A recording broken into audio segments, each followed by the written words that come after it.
வணக்கம். தினமலர்.com மாலை 4 மணி செய்திகள். முக்கிய நிகழ்வுகள். கருணை மனு மீது முடிவெடுப்பதில் மிதமிஞ்சிய காலதாமதத்தால் வீரப்பன் கூட்டாளிகள் உள்ளிட்ட 15 பேரின் தூக்கு தண்டனை ஆயுள் தண்டனையாக குறைப்பு. புதிய வரையறைகளையும் பிறப்பித்து சுப்ரீம் கோர்ட் தீர்ப்பு. தமிழக சட்டசபை கூட்டத்தொடர் கவர்னர் உரையுடன் ஜனவரி 30 துவக்கம். சட்டசபை செயலாளர் அறிவிப்பு. அரவிந்த் கெஜ்ரிவால் தர்ணா போராட்டத்தால் டெல்லியில் தொடர்ந்து பதட்டம். 24 மணி நேரத்தில் போராட்டத்தை கைவிட மத்திய உள்துறை கெடு. விரிவான செய்திகள். கருணை மனு மீது முடிவெடுப்பதில் மிதமிஞ்சிய காலதாமதத்தால் சந்தன வீரப்பனின் கூட்டாளிகள் 4 பேர் உள்ளிட்ட 15 பேரின் தூக்கு தண்டனையை ஆயுள் தண்டனையாக குறைத்து உச்சநீதிமன்றம் தீர்ப்பளித்துள்ளது. சந்தன கடத்தல் வீரப்பனின் கூட்டாளிகள் சைமன், ஞானபிரகாஷ், மாதையா, பிளவேந்திரன் ஆகியோருக்கு 2004 ஆண்டில் உச்சநீதிமன்றம் தூக்கு தண்டனை வழங்கியது.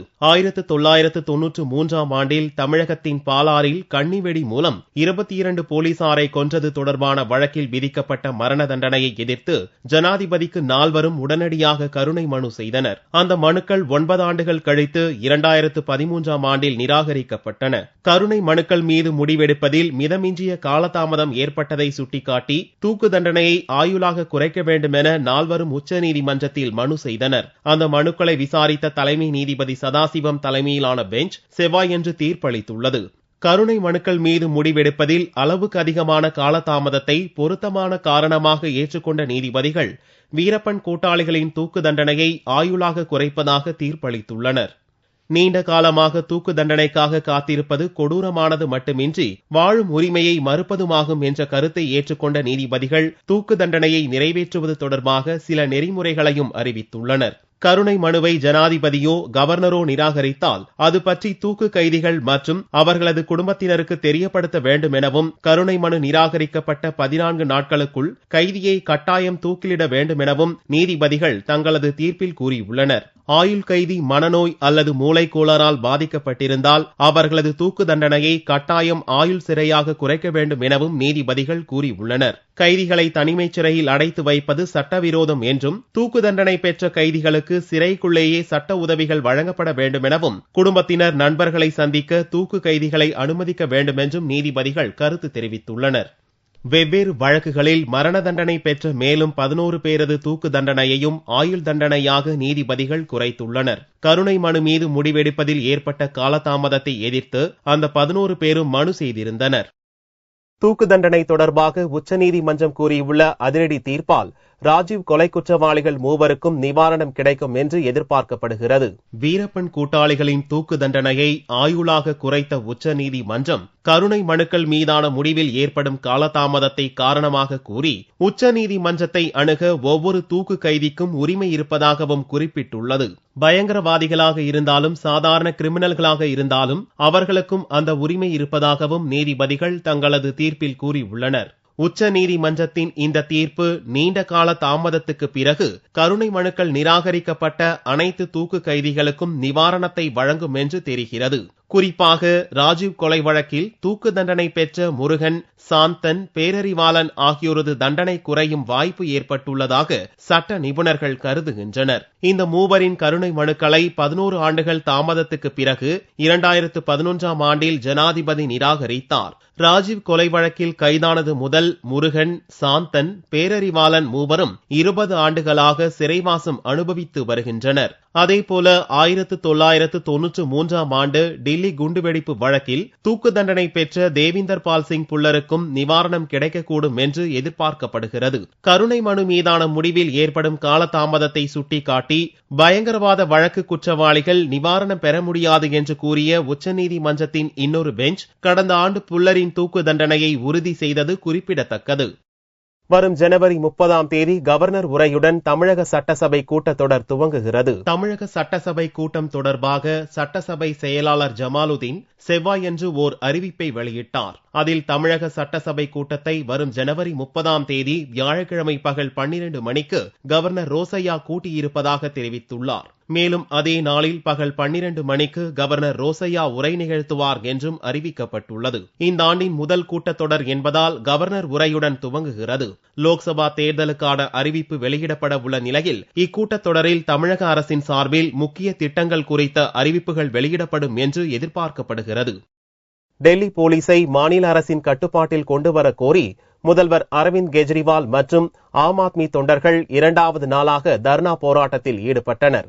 தங்களது கோரிக்கைகளை மத்திய அரசு ஏற்காவிடில் குடியரசு தினத்தன்று டெல்லி ராஜபாதையை நிரப்புவோம் என்று கெஜ்ரிவால் எச்சரித்துள்ளார். விபச்சாரம், போதை மருந்து கடத்தல், வரதட்சணை கொடுமை வழக்குகளில் சம்பந்தப்பட்டவர்கள் மீது நடவடிக்கை எடுக்கும்படி டெல்லி மாநில அமைச்சர்கள் உத்தரவிட்டும் அவர்களுடன் வாக்குவாதம் செய்த 5 போலீஸ் அதிகாரிகளை சஸ்பெண்ட் செய்ய வலியுறுத்தி டெல்லியில் உள்துறை அமைச்சகத்தின் முன் 10 நாள் தர்ணா போராட்டத்தை முதல்வர் அரவிந்த் கெஜ்ரிவால் அறிவித்தார். போலீசார் தடுத்து நிறுத்தியதை அடுத்து ரயில்வே தலைமையகம் முன் திங்களன்று போராட்டத்தை துவக்கிய கெஜ்ரிவால் மற்றும் ஆம் ஆத்மி கட்சியினர் இரவு முழுவதும் கொட்டும் பணியில் நடுரோட்டில் படுத்து உறங்கினர். 2வது நாள் செவ்வாயன்று காலையில் மழை பெய்த போதும் கெஜ்ரிவால் போராட்டத்தை தொடர்ந்தார். மனைவி சுனிதா கொண்டு வந்த காலை சிற்றுண்டியை வீதியிலேயே சாப்பிட்ட கெஜ்ரிவால் நிருபர்களுக்கு பேட்டி அளித்தார். ஜந்தர் மந்தரில் போராட்டம் நடத்த டெல்லி போலீஸ் திங்களன்றே அனுமதி வழங்கிய நிலையில் 24 மணி நேரத்துக்குள் ரயில் பவனை காலி செய்ய வேண்டும் என மத்திய உள்துறை அமைச்சகம் கெடு விதித்திருப்பதாக வந்த தகவல் குறித்து கெஜ்ரிவாலிடம் நிருபர்கள் கேட்டனர். அதற்கு பதிலளித்த கெஜ்ரிவால், டெல்லிக்கு நான் தான் முதல்வர் என்றும் உள்துறை அமைச்சர் ஷிண்டே அல்ல என்றும் கூறினார். கெஜ்ரிவால் மேலும் கூறுகையில் 26ஆம் தேதிக்குள் தங்களது கோரிக்கைகளை மத்திய அரசு ஏற்காவிட்டால் ராஜபாதையில் லட்சக்கணக்கில் திரள்வோம் என்று எச்சரித்தார். டெல்லி ராஜபாதையில் குடியரசு தின கொண்டாட்டங்களுக்கான முன்னேற்பாடுகள் செய்யப்பட்டு வரும் நிலையில் கெஜ்ரிவாலின் அறிவிப்பு டெல்லி போலீஸை கடும் நெருக்கடிக்குள்ளாக்கி உள்ளது. டெல்லியில் பெண்களுக்கு பாதுகாப்பு இல்லாத போது குடியரசு தின கொண்டாட்டம் யாருக்காக என்று கேள்வி எழுப்பியுள்ள கெஜ்ரிவால், கொலைகள், கற்பழிப்புகள் நாளுக்கு நாள் அதிகரித்து வருவது மிகுந்த கவலை அளிப்பதாகவும் கூறினார். பார்லிமெண்டை சுற்றியுள்ள பகுதிகளில் பலத்த போலீஸ் பாதுகாப்பு போடப்பட்டிருந்தும் தர்ணா போராட்டம் நடக்கும் இடத்தில் கூட்டம் தொடர்ந்து அதிகரித்து வருகிறது. போராட்டத்தில் பங்கெடுக்க வரும் மக்களை போலீஸ் துன்புறுத்துவதாகவும் டீ, சாப்பாடு கொண்டு செல்வதை கூட போலீசார் தடுப்பதாகவும் கெஜ்ரிவால் குற்றம் சாட்டினார். போராட்டத்துக்கு மக்கள் வருவதை தடுப்பதற்காக 2வது நாளாக பார்லிமெண்ட் பகுதியை சுற்றி உள்ள 4 மெட்ரோ ரயில் நிலையங்கள் மூடப்பட்டிருந்தன. இதனாலும் போக்குவரத்து, போலீஸ் கெடுபிடியாலும் மத்திய டெல்லியில் வாகன ஓட்டிகள் கடும் அவதிக்குள்ளாயினர். கெஜ்ரிவாலின் போராட்டம் காரணமாக டெல்லியில் தொடர்ந்து 2வது நாளாக பதட்டம் நீடிக்கிறது. விவசாய கடனை ரத்து செய்ய கோரி திருச்சியில் டிராக்டர்களுடன் மறியலில் ஈடுபட்ட விவசாயிகளை போலீசார் கைது செய்து இழுத்துச் சென்றனர். திருச்சி மாவட்டத்தில் கடந்த ஆண்டு ஏற்பட்ட வறட்சியால் விவசாயிகள் பெரிதும் பாதிக்கப்பட்டனர். இந்நிலையில் விவசாயிகள் வாங்கிய கடனை ரத்து செய்ய வேண்டும் என்று விவசாய சங்கத்தினர் கோரிக்கை விடுத்தனர். ஆனால் வங்கிகள் கடனை கட்ட வலியுறுத்தி பல்வேறு நடவடிக்கைகளை மேற்கொண்டு வருகிறது. இதனால் ஆத்திரமடைந்த விவசாயிகள் வங்கிக் கடன் மூலம் பெற்ற டிராக்டர்களை வங்கிகளில் ஒப்படைக்க முடிவு செய்தனர். அதன்படி செவ்வாய்க்கிழமையன்று விவசாயிகள் டிராக்டர்களில் ஊர்வலமாக வந்தபோது அவர்களை போலீசார் தடுத்து நிறுத்தினர். இதையடுத்து விவசாயிகள் அனைவரும் திருச்சி சென்னை தேசிய நெடுஞ்சாலையில் மறியலில் ஈடுபட்டனர். அவர்களிடம் போலீசார் சமாதான பேச்சுவார்த்தை நடத்தியும் மறியல் கைவிடப்படவில்லை. இதையடுத்து போராட்டக்காரர்களை கைது செய்து போலீசார் இழுத்துச் சென்றனர். போலீசாரின் நடவடிக்கையை கண்டித்தும் விவசாய கடனை ரத்து செய்ய கோரியும் முதல்வர் வீடு முன்பு உண்ணாவிரத போராட்டம் நடத்த இருப்பதாக விவசாயிகள் தெரிவித்தனர். கடுமையான வறட்சி ஏற்பட்டதன் காரணமாக விவசாயிகளால் வாங்கிய கடனை கட்ட முடியவில்லை.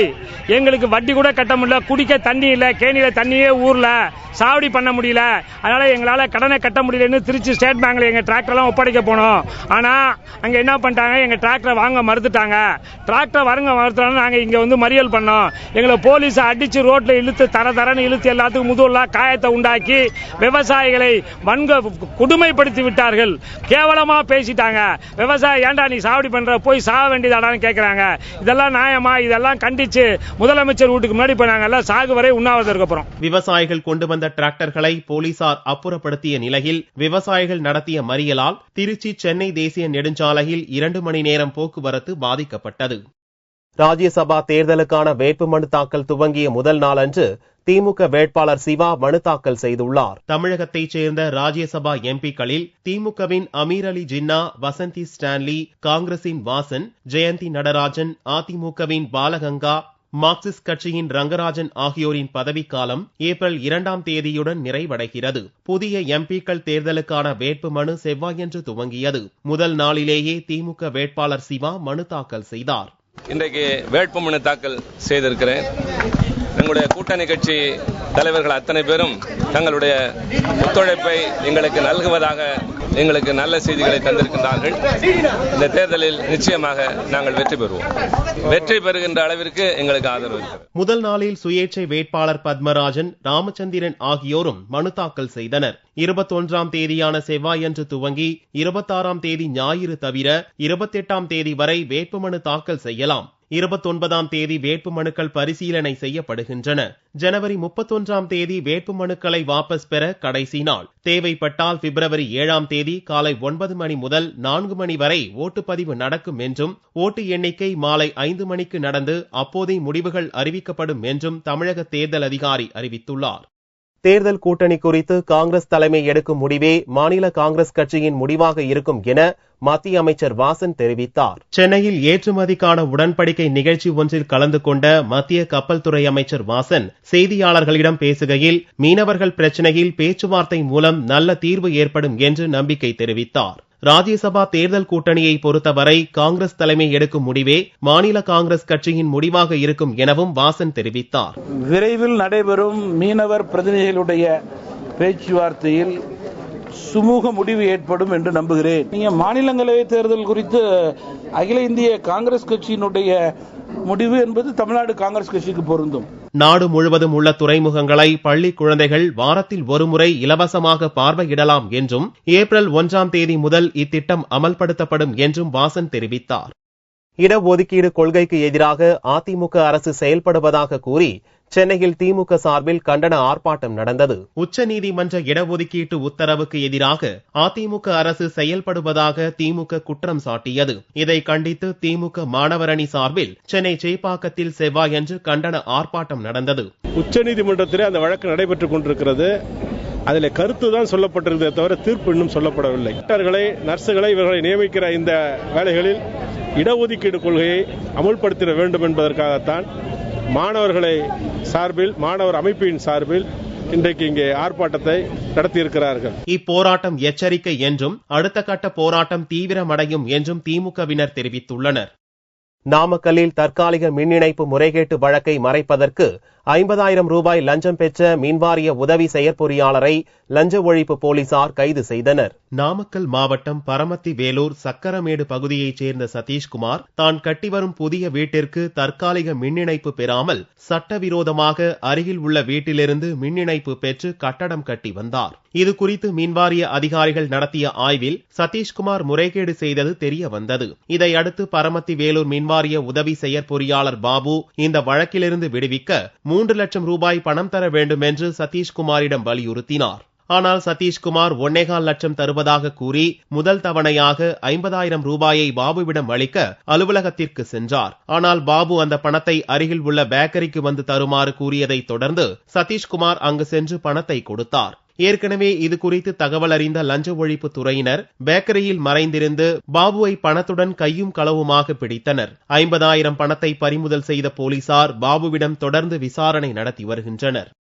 கோவை, திருப்பூர் மாவட்ட முதலீட்டாளர்கள் கர்நாடக மாநிலத்தில் 12,000 கோடி ரூபாய் முதலீடு செய்ய ஆர்வம் காட்டியுள்ளதாக கர்நாடக முதல்வர் சித்தராமையா கூறினார். கோவை கொடிசியா தொழிற்காட்சி வளாகத்தில் இந்திய தொழில் வர்த்தக சபை, சீமா, சைமா, கொடிசியா உள்ளிட்ட அமைப்புகள் மற்றும் கர்நாடக தொழில் வர்த்தக சபை கூட்டமைப்பு இணைந்து கோயம்புத்தூர் ரோட் ஷோ 2014 மற்றும் சாம்ராஜ் நகர் முதலீட்டாளர் சந்திப்பு நிகழ்ச்சியை நடத்தியது. இந்நிகழ்ச்சியில் கர்நாடக முதல்வர் சித்தராமையா கலந்து கொண்டார். இந்த முதலீட்டாளர் சந்திப்பு நிகழ்ச்சியில் கர்நாடக மாநிலத்தில் 12,000 கோடி ரூபாய் முதலீடு செய்ய கோவை தொழில் முனைவோர் ஆர்வம் காட்டியுள்ளதாகவும் சித்தராமையா கூறினார். I came to know that more than 200 investors from Coimbatore have shown keen interest to invest more than 12,000 crores both in large and medium sector and in medium small scale industry sector. I believe that this conference provide the right platform for investors to take a close look at these opportunities and firm up their investment plans in Karnataka. இந்த விழாவில் கர்நாடக கூடுதல் முதன்மை செயலர் வித்யாசங்கர், அமைச்சர்கள் மகாதேவ பிரசாத், தேஷ்பாண்டே மற்றும் சீமா, சைமா தலைவர்கள் உட்பட பலர் கலந்து கொண்டனர். தங்கத்தின் விலை செவ்வாய்க்கிழமை அன்று சவரனுக்கு 8 ரூபாய் குறைந்திருந்தது. ஒரு சவரன் தங்கம் 22,416 ரூபாய்க்கு விற்பனையானது. 1 கிராம் ஆபரண தங்கம் 2,802 ரூபாயாக இருந்தது. வெள்ளி கிராமுக்கு 40 காசுகள் குறைந்து 47 ரூபாய் 90 காசுகளுக்கு விற்பனையானது. பார்வெள்ளியின் விலை 44,805 ரூபாயாக இருந்தது. ஸ்ரீரங்கம் அரங்கநாத சுவாமி கோவிலில் நம்மாழ்வார் மோட்சத்துடன் ஏகாதசி விழா நிறைவடைந்தது. பூலோக வைகுண்டம் என அழைக்கப்படும் திருச்சி ஸ்ரீரங்கத்தில் வைகுண்ட ஏகாதசி விழா கடந்த 1ஆம் தேதி துவங்கியது. பகல் 10 முடிந்து ராப்பத்து துவக்க நாளான கடந்த 11ஆம் தேதி சொர்க்கவாசல் திறப்பு நிகழ்ச்சி நடைபெற்றது. இதைத் தொடர்ந்து ராப்பத்து திருநாளில் இறுதி நாளான திங்கட்கிழமையன்று தீர்த்தவாரி நிகழ்ச்சி நடந்தது. இதை முன்னிட்டு நம்பெருமாள் மூலஸ்தானத்திலிருந்து தங்க பல்லக்கில் புறப்பட்டு பரமபத வாசல் வழியாக சந்திர புஷ்கரணை குளத்திற்கு வந்தடைந்தார். இதைத் தொடர்ந்து செவ்வாய்க்கிழமையன்று நம்பெருமாள் நம்மாழ்வாருக்கு மோட்சம் அளிக்கும் வைபவத்தோடு ஏகாதசி விழா நிறைவடைந்தது. முன்னதாக நம்மாழ்வார் நம்பெருமாளின் திருவடிகளில் சரணடைந்தார். அவருடைய உடல் முழுவதும் துளசியால் மறைக்கப்பட்டு மோட்சம் அளிக்கப்பட்டது. சகல மரியாதையுடன் நம்மாழ்வாருக்கு மோட்சம் அளிக்கப்பட்ட நிகழ்ச்சியை பக்தர்கள் பரவசத்துடன் பார்த்து தரிசித்தனர். இதையடுத்து நம்பெருமாள் மூலஸ்தானம் சென்றடைந்தார். நம்மாழ்வாருக்கு மோட்சம் அளித்த வைபவத்துடன் இந்த ஆண்டிற்கான ஏகாதசி விழா நிறைவடைந்தது. மீண்டும் செய்திகள் இந்திய நேரப்படி இரவு 8 மணிக்கு. வணக்கம்.